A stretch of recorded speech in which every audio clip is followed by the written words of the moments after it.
Sponsored by Life Care Hospital and Research Center. Best treatment facility available. Address Janata college road. Sanjay Gandhi अस्पताल के चिकित्सकों की एक बड़ी लापरवाही सामने आई है, जहां एक डेड बॉडी को चिकित्सकों द्वारा ब्लड चढ़ाने का कार्य किया गया है।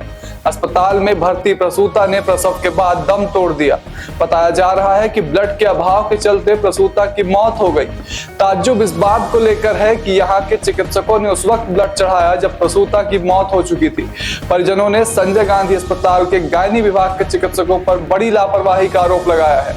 बता दें कि संजय गांधी अस्पताल में पंकजा पटेल नाम के प्रसूता को कल शुक्रवार को संजय गांधी अस्पताल में प्रसव के लिए भर्ती कराया गया था, जहां शनिवार की सुबह करीब 5 बजे नॉर्मल डिलीवरी हुई। डिलीवरी के बाद प्रसूता की हालत बिगड़ने लगी।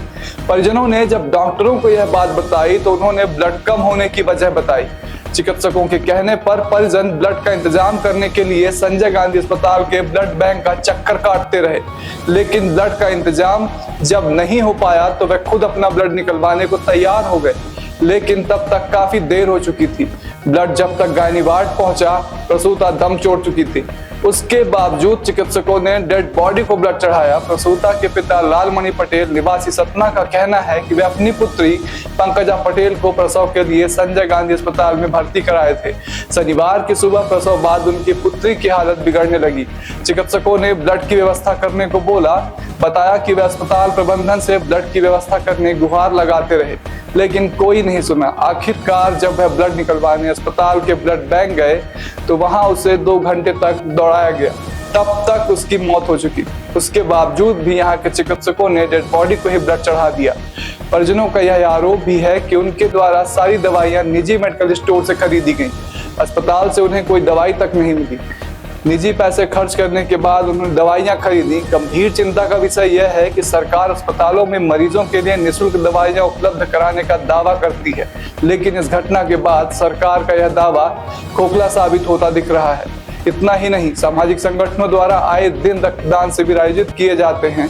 शिविर में संग्रह हुए रक्त को संजय गांधी अस्पताल में सुरक्षित रखा जाता है, ताकि इमरजेंसी पड़ने पर जरूरतमंदों को ब्लड की उपलब्धता आसानी से हो सके। लेकिन यहाँ कुछ और ही कहानी देखने को मिल रही है। इमरजेंसी पड़ने पर जरूरतमंदों को ब्लड तक नहीं मिल पा रहा। ऐसे में सवाल यह उठ रहा है कि शिविर में संग्रह किए जाने वाले ब्लड को आखिर कहाँ भेजा जाता है। जानकारों का यहाँ तक कहना है कि इसमें 2 ही स्थितियां निर्मित होती हैं। या तो संजय गांधी अस्पताल प्रबंधन रक्तदान शिविर से एकत्र हुए ब्लड को खुद ही पी रहा है, या फिर उसे बिक्री कर लिया जा रहा है। फिलहाल सच्चाई क्या है, अस्पताल प्रबंधन ही जाने। मेरे को बोले मैं चला गया खून लेने के लिए, मतलब ब्लड लेने के लिए गया, तो बोले 9 बजे वो लोग आएंगे निकालने के लिए। फिर 9 बजे तक इंतज़ार किया मैं, और 9 बजे के बाद फिर मेरा ब्लड निकाला गया। मैं ब्लड लेके आया और चढ़वाया। तब तक वो थी ही नहीं, वो तो पहले ही गुजर गई थी। नहीं, यहाँ से एक पैसे नहीं। रात में मैं 2 बजे दवाई लेने गया, 11:30 बजे दवाई लेने गया। यहाँ 1 पैसे की दवाई नहीं मिली, 1 पैसे की। पूरी बाहर से टोटल मैं बाहर से दवाई लेके आया हूँ। ब्लड बैंक की खुल के काम। हाँ, जबकि एक मैडम लिखी भी, ये देखिए मेरे पास कागज भी है, तो बोले सीएम साहब से लिखवाओ तो ब्लड मिल जाएगा। कौन बोला? इतना घुमाया जा रहा था कि मतलब, लेकिन वो ये देखिए 4 बार किया, 10 बज गया, लेकिन इसमें कोई नहीं मिला। इमरजेंसी ब्लड चाहिए हो तो आदमी भटकता रहे। हाँ, सीएम बोले कि भाई तुम्हारे शरीर नहीं है, तुम खून नहीं निकलवा सकते हो। मैं फिर खून निकलवाया इसको जेब में डाल के। हाँ, डेट हो चुकी थी ना, फिर भी खून चढ़ा दिए। ब्लड को चढ़ाया इसने पूरा, अभी लगा हुआ, देख लीजिए।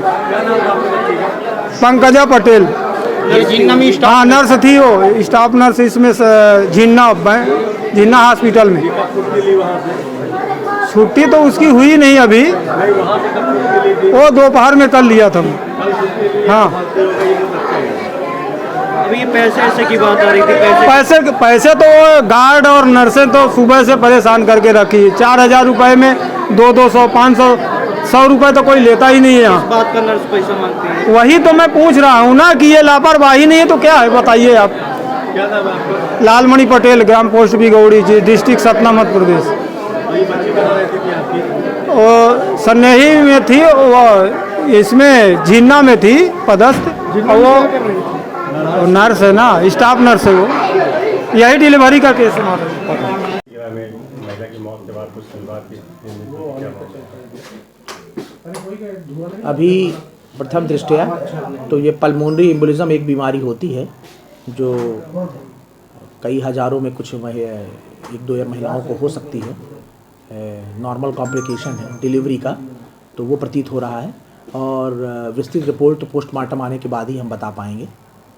और उसका पूरा अच्छी तरह से उपचार यहाँ किया गया था, कई डॉक्टरों ने देखा है और सभी सीनियर डॉक्टर्स थे। और उसमें जैसा कि परिजनों का आरोप है कि कोई लापरवाही ऐसी की गई, तो ऐसी लापरवाही प्रथम दृष्टया तो प्रतीत नहीं होती। सर ब्लेड का कुछ इशू आया था जिसमें परिजनों ने बोला कि ब्लेड जब हम दिए, जब चढ़ाए, जब खत्म हो। नहीं, ब्लड तो शायद उसमें चढ़ाने की हिस्ट्री अभी नहीं आई है। ब्लड उसको नहीं चढ़ाया ऐसा अभी उसमें रिकॉर्ड में है। नॉर्मल डिलीवरी हुई है। क्या ब्लड चढ़ा है क्या उसमें? शायद चढ़ रहा था, अभी एक ब्लड चढ़ रहा था, एक ब्लड बैग था। उसको हम दिखवा रहे हैं, पूरी जांच करवा रहे हैं। उनका ये कहना था कि जब मरीज खत्म हो गया उसके बाद वो ब्लेड हम लेके आए, जो ब्लेड अगर चढ़ा दें शायद वो बच जाती है। ऐसा कुछ टाइम पे ब्लड मिल जाता तो नहीं, टाइम पे तो ब्लड जो सीरियसली पेशेंट होते हैं, मगर ब्लड बैंक में अगर ब्लड है हमारे तो बिल्कुल इशू हो जाता है।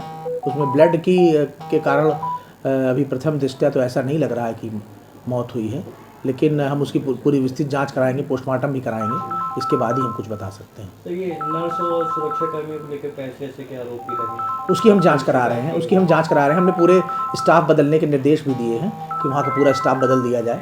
इसकी पूरी जांच हम करा रहे हैं।